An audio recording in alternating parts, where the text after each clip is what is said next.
情况啊，毕竟这笔费用数额很大，基本上是全公司的全部现金流了，所以你得给个明确的指示。不用担心，我会直接给财务总监打电话，让他取出现金来交给你。啊，兄弟，这可是我全部身家，做任何决定都要小心。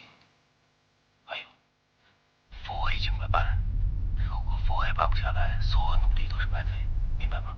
放心吧，领导，我了解事情的重要性，办事的人绝对可靠，拿到钱之后，一定把事情办得漂亮。抓紧时间办，等事情办妥了以后，我会在公司里给你一部分干股。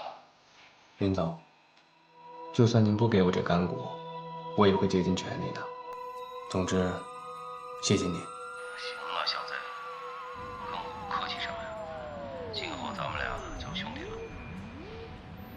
我等你好消息。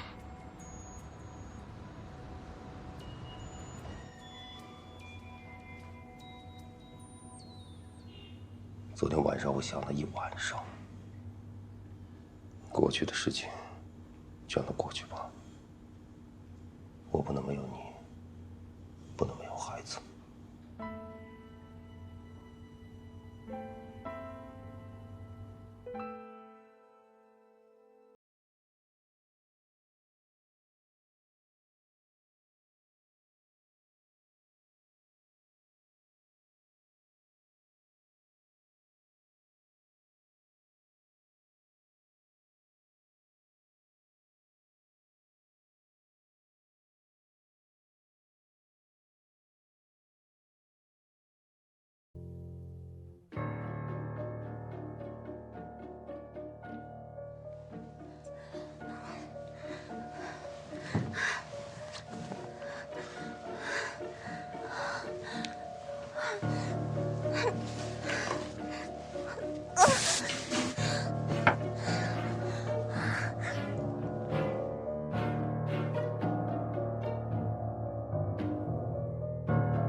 你要不要再睡会儿？